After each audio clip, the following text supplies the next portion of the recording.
Welcome back to special edition of Ed Talks. We're doing a series of 5 on wellness in your workday.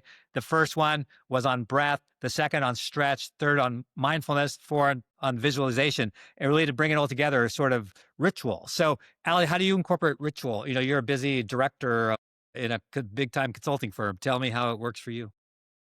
Yeah, so this is something that I created. I'm here in the yoga studio, Summit Soul, here in beautiful Colorado. But my rituals is something I've been doing far before I was even into yoga. So I am a director at Aberdeen Advisors. I lead large scale IT implementations and strategy work. And I have been working in this industry for a long time. I've been managing multiple teams, multiple projects at once, traveling a lot, being in, I don't know, multiple different cities every single week. Countries, Ed, I think countries. different countries from day to day. Ed, you can relate to this. So I had to create something that really helped me bring it all together, feel more organized, but also feel more grounded, connected to the greater purpose.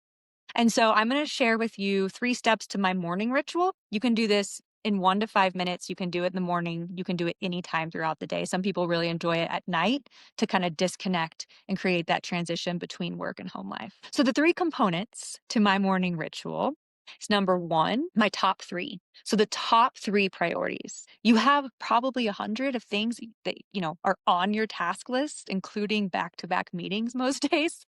For many of us, narrow it down to your top 3. And that kind of serves as your North Star. Anytime you have a little break, go to that top 3. It also helps just to write it down.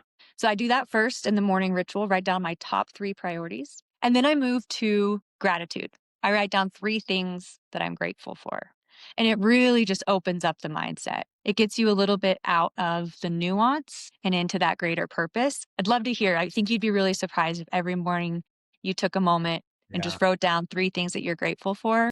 Really brings you back to that purpose. And then the third, so I first do my top 3 priorities, then I do what I'm grateful for, and then I write a little task list or a little schedule for the day, if you will. So I look at my calendar, I kind of calendar block, when do I have meetings?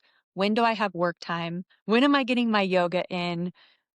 When are you getting the kids? When are you spending time with the family? When are you making dinner? And when are you making 5 minutes for yourself? And I just write down a little schedule. Most days doesn't actually go to schedule, but it really starts with your morning ritual, making a plan, and Yeah. again, connecting that plan to your top 3, write what you're grateful for, and then make a little plan and see Yeah. how that sets you up Well, for a better workday.